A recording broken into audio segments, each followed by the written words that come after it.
अस्सलाम वालेकुम दोस्तों, क्या हाल चाल है आप सबका? ठीक ठाक है, मैं बिल्कुल ठीक हूँ अल्हम्दुलिल्लाह। Welcome to my new video.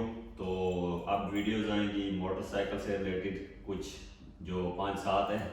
वो इसलिए कि इस पर बहुत सारा काम है, वो आपको बाद में बताते हैं। तो अभी जनाब जैसा कि मैंने बोला था, हम बाइक लेंगे, फिर ट्रैवल करेंगे, आगे पीछे एक्सप्लोर करेंगे नई जगह। तो वो सफ़र बहुत ही करीब है, बस शुरू होने वाला है इंशाल्लाह। इसको सेट करने के बाद ऊपर से जो गर्मियों का सीज़न है वो भी ऑलमोस्ट ख़त्म ही हो रहा है, आगे ठंड भी आ रही है, तो देखते हैं क्या करते हैं। और सबसे फ़नी बात जो है, बाइक है मेरी, बड़ा इंजन है, 600 सीसी है, और इसके लिए आपको लाइसेंस चाहिए बाइक का कैटेगरी ए। जैसा कि मैंने लाइसेंस की जो वीडियो बनाई थी उसमें मैंने इन्फॉर्मेशन दी थी, तो वो मेरे पास नहीं है, जो चौथा लाइसेंस होता है। बाइक के 4 लाइसेंस होते हैं और ये चौथे लाइसेंस से चलता है आखिरी से, वो मैं थोड़ी बाद में आपको वजाहत देता हूँ। तो सीन ये हुआ है कि बाइक मैंने ऑनलाइन ऐसे देखी, तो बेल्जियम में मुझे ये दिखी नहीं। मुझे इसकी जो ये टैंक शेप है ना, ये पहला रीज़न ये था बजट बाइक। तो बजट बाइक में मैं ढूंढ रहा था, और उसके बाद मुझे जो दिल पे लगी इसकी चीज़ ये वाली, इसकी जो शेप है टैंक शेप और इसका फ्रेम सीधे ही मेरे दिल को छू गया। तो मैंने कहा यही लेना है। और जब मैंने इसकी डिटेल देखी, और ये बाइक था बड़ा 600 सीसी और 70 kV था, तो मुझे अलाउ नहीं है इसको चलाना, क्योंकि मेरे पास तीसरा लाइसेंस है मोटरसाइकिल का। जैसा कि 4 लाइसेंस हैं, पहले 3 मैंने किए हुए हैं, आखिरी नहीं किया था, तो ये उसके अंदर आता है। तो इसलिए मैंने कहा बाइक ले लेते हैं और साथ में लाइसेंस कर लेते हैं। वैसे बात थोड़ी सी फनी है, इसका लाइसेंस है नहीं है, मगर मैंने मोटरसाइकिल घर पे ले आया हूँ, ठीक है। और फिर मैंने 2-4 चीज़ें सोची। मैंने कहा, सर्च कर रहा था, मेरा बजट था 2000 से 3000 यूरो के दरमियान। मुझे एक यूज्ड बाइक चाहिए थी जो थोड़ा सा ठीक हो चलने में, मतलब, और क्वालिटी वाइज भी ठीक हो। तो ये जापानीज़ बाइक है यामाहा की, तो इसकी तो क्वालिटी पे कोई मसला नहीं है। इसके इंजन के बारे में बोला जाता है कि बुलेट प्रूफ इंजन है, महीन के सख्त इंजन है, देखते हैं अच्छा है, काफ़ी स्मूथ इंजन है, ऐसा बोला जाता है। तो ये सब चीज़ें आगे चलती रहेंगी, मैं आपको इसका हॉनेस्ट रिव्यू दूंगा। जो चीज़ होगी ठीक वो बताऊंगा, जो चीज़ ख़राब होगी वो भी बताऊंगा। ये सारी बातें होती रहेंगी। तो बैक टू द पॉइंट पहले आते हैं जी। मैंने फिर वो सर्च शुरू की ऑन अ बजट जो मेरा 2000-3000 में था। तो मुझे ये बाइक पसंद आ गया फ़ौरन से।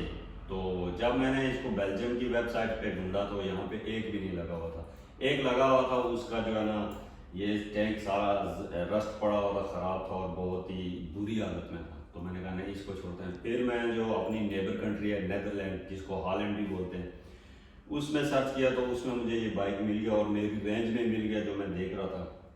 तो मैंने उसे जो है ना कांटेक्ट किया, और बाइक जो है, इसका डील हमारी हो गई और मैंने उसको पैसे पे कर दिए। तो तब तक मुझे इसका आइडिया नहीं था कि ये, क्योंकि इसमें 2 वेरिएंट आते हैं। एक तो जो तीसरा लाइसेंस होता है A2, उसके साथ चला सकते हैं, वो 25 kV के अंदर आ जाता है, 30 kV के। और एक होता है ये वाला जो है 70 kV, जो इसके लिए आपको ए कैटेगरी का लाइसेंस चाहिए। तो फिर मैंने देखा मेरे पास तो ये लाइसेंस ही नहीं है। तो फिर मैंने सोचा नो प्रॉब्लम, वैसे भी जो है लेनी है बाइक, लाइसेंस तो करना ही था वैसे भी मैंने। तो अच्छा है, बजट में एक बाइक ले लेते हैं, 6 पैसों में मिल रहा है तो ले लेते हैं, और इन्हीं पैसों में लाइसेंस भी हम ऑन बजट कर लेंगे। तो अगर मैं नया बाइक लेता तो 8000 का ऑलमोस्ट वो मुझे पड़ता, और वो इंजन भी छोटा होता, 400 सीसी 500 सीसी, ये 600 सीसी इंजन है, इंजन भी बड़ा है।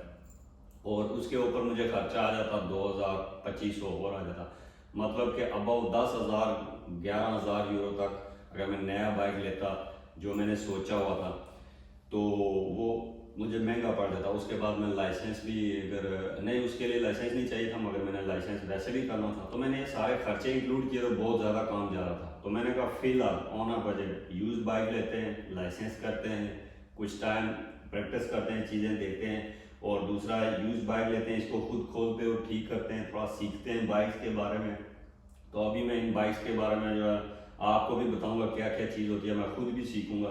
तो थोड़ा सा इस पे ना अपना हाथ सीधा करते हैं, तो उसके बाद किसी न्यू बाइक पे जाएंगे, या मजीद एक ही बाइक पे तो बंदा सारी उम्र रहता नहीं है। तो इसको मैं फिर नेक्स्ट किसी और बेच के किसी और बाइक पे भी जाऊंगा, उसके बाद किसी और बाइक पे भी जाऊंगा, एक बाइक पे नहीं रहना सही है। तो ये थी कहानी इस बाइक को ख़रीदने की। ये मेरा कोई ड्रीम बाइक नहीं था या कुछ प्लान नहीं था, जस्ट मैंने देखा, मुझे पसंद आ गया इसका ये लुक। दूसरा ये प्राइस जो मेन रीज़न है, 2000-2500 के बजट में अगर आपको कोई, मेरा तो 3000 तक था, मगर अगर 2000 के बजट में आपको, 2500 के बजट में आपको ऐसा बाइक मिल जाए तो प्रॉब्लम क्या है भाई। ज़रूरी नहीं है 10-15 साल पुराना हो, कोई मसला नहीं है, और इसमें कोई प्रॉब्लम नहीं है। छोटी मोटी चीज़ें होती हैं, बंदा खुद ठीक कर लेता है। मेन चीज़ होती है इंजन, तो इंजन इसका बेस्ट इंजन बताया जाता है फिलहाल उस दौर का। तो चलें, ये तो अभी चला के देखेंगे। दूसरा, मोस्टली पुराने बाइक्स में इतनी ज़्यादा चीज़ें नहीं होती, जैसे डिस्क ब्रेक्स, और ये जो है R6 यामाहा में जो इसके ये ब्रेक सेटअप्स यूज़ होते हैं, ये वही हैं, कैलिपर्स वगैरह। और बैक साइड पे 2 डिस्क हैं, तो टायर का साइज़ भी बहुत अच्छा है, ज़बरदस्त है, और बाकी सस्पेंशन भी ठीक है, सॉफ्ट है, और ये लिक्विड कूल इंजन है। तो ये सारी चीज़ें जब आपको कम बजट में मिल जाती है, इतने में तो 1 to 5 भी नहीं आता है, तो उसका फ़ायदा नहीं है। तो यही करना चाहिए, यूज्ड बाइक से स्टार्ट करना चाहिए। तो ये मेरा पहला बाइक है जो 600 सीसी का है। इससे पहले मैंने 2 बाइक रखे हैं स्पेन में। एक था 50 सीसी 50 सीसी, वो था डेरबी कंपनी का, वो ब्लैक एंड रेड में मैंने लिया था 2012 में, जब मैंने लाइसेंस गाड़ी का पास किया था। तो उसके साथ वो फ्री में मिलता है कि आप 50 सीसी का लाइसेंस आपको मिल जाता है, AM लाइसेंस, तो आप मोटरसाइकिल चला सकते हो 50 सीसी तक का। तो तब मैंने 2012 में जब लाइसेंस स्पेन में पास किया गाड़ी का, तो मुझे AM लाइसेंस, पहला लाइसेंस मोटरसाइकिल का मिला, तो मैंने 50 सीसी का रखा।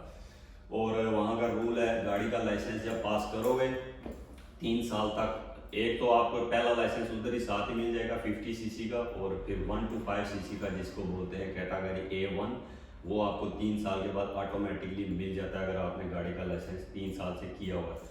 तो मैंने 3 साल वो वेट करने के लिए 50 सीसी लिया, उसको चलाता रहा, तो वो भी काफ़ी अच्छा लुक में था, स्पोर्टी लुक में था।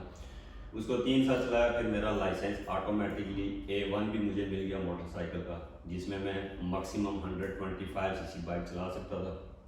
फिर मैंने 125 सीसी बाइक एक लिया, वो KY के KV, वो मैं ऊपर लिख दूंगा अगर मुझे मिल गया।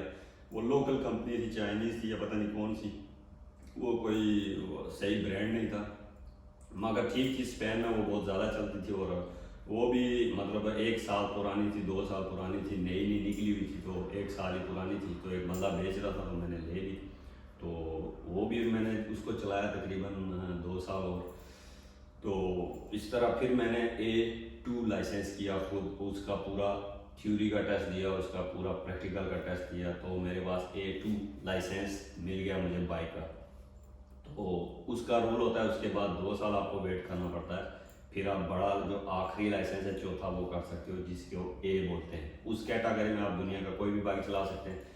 तो उसको लिए मैंने वो 2016 में जब मैंने किया वो वाला A2, तो मुझे 2 साल वेट करना था, फिर मैं A कर सकता था, उससे पहले मैं नहीं कर सकता था, रूल होता है। तो जब मेरे 2 साल पूरे होने वाले थे 2017 में के मिड में, 2017 के मिड में मैं यहाँ पे बेल्जियम में मूव हो गया, मतलब 2 साल पूरे होने से पहले कुछ महीने पहले मैं इधर मूव हो गया। फिर मुझे टाइम ही नहीं मिला ये बाइक का और ये चीज़ें करने का, और फिर इधर हमने बिज़नेस स्टार्ट कर दिया, उसमें बिजी हो गए, उसको खड़ा करने में, उसमें मतलब बहुत ज़्यादा उसको टाइम दिया, अपनी लाइफ थोड़ी सी पीछे कर दी, बाइक्स वगैरह अपने शौक थोड़े से हटा दिए, तो काम पे फोकस किया और वो सेटअप थोड़ा सा सही किया और उस पर लगे रहे। तो फाइनली बैक अपनी चीज़ों पे, अपने शौक पे वापस आया हूँ, उसके बाद तकरीबन 5 साल बाद। तो अभी जैसा कि मैंने बताया मेरे पास इसका लाइसेंस नहीं है, मगर मैंने बाइक ले ली है। और लाइसेंस की खबर ये है कि मैंने बाइक की डील की, दूसरे दिन मैं यहाँ पे लाइसेंस के लिए गया हूँ, स्कूल में जो होते हैं इनके बने होते हैं वहाँ पे गया हूँ, उनको पैसे दिए हैं। और एक और कहानी होगी, वहाँ पे स्पेन में आप 2 साल वेट करते थे, जब आप A2 लाइसेंस करने के बाद A लाइसेंस के लिए आप वेट करते थे, उसके लिए सिर्फ आपको 2 दिन क्लासेस लेनी थी, उसमें कोई थ्योरी टेस्ट नहीं था, कोई प्रैक्टिकल टेस्ट नहीं था, सिर्फ 200-250 यूरो में, 300 यूरो में आपका लाइसेंस हो जाता था। सिर्फ आपने क्लासेस लेनी थी 4 घंटे, और 4 घंटे की 2 दिन, तीसरे दिन वो आपको स्कूल वाले बोलते थे आपका लाइसेंस हो गया, जस्ट फॉर्मेलिटी पूरी करनी होती थी उन्होंने, इसलिए। तो यहाँ पे टोटली डिफरेंट है, अगर यहाँ पे आपने A2 लाइसेंस किया हुआ 2 साल के बाद आपको दोबारा से टेस्ट फिर देना पड़ेगा, मगर थ्योरी का नहीं देना पड़ेगा, सिर्फ प्रैक्टिकल का देना पड़ेगा, वो मैं डिटेल आपको साथ में अभी मैं स्कूल में करूँगा तो बताऊँगा।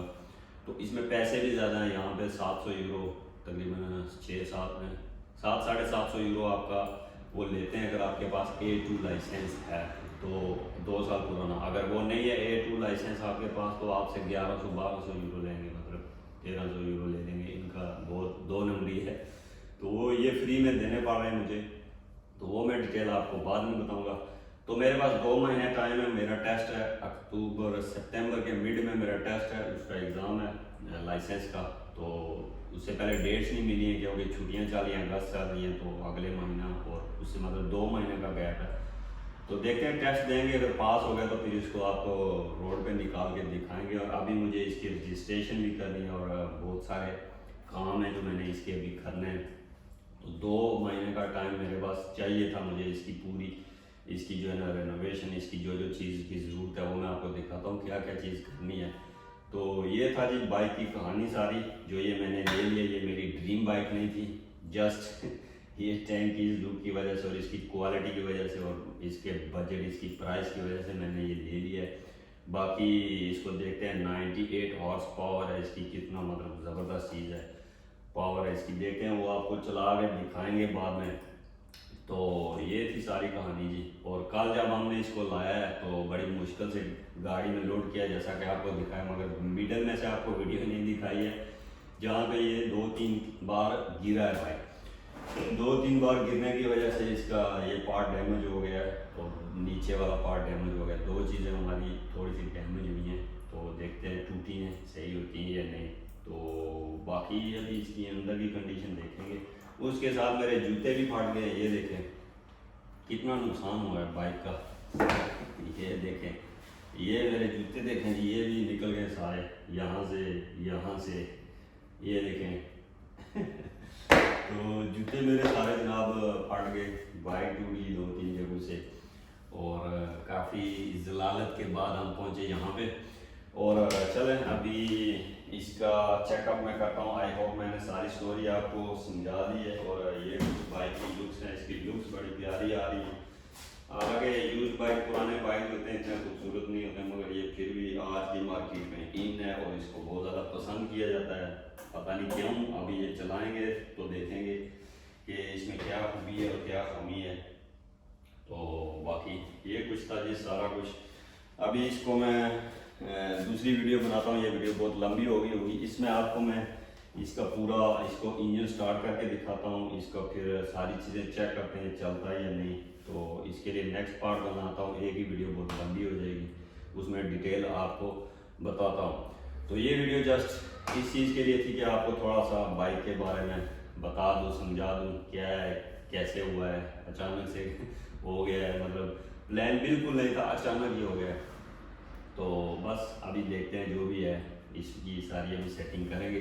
तो अभी नेक्स्ट वीडियो में इसके बाद बनाता हूँ आपके लिए, इसको स्टार्ट करते हैं, इसको पूरा चेकअप करते हैं, सारी चीज़ें फंक्शन कर रही है नहीं, तो वो आपको दिखाते हैं। तो थैंक यू फॉर वॉचिंग, फिर मिलते हैं किसी अगली वीडियो में, तब तक के लिए अल्लाह।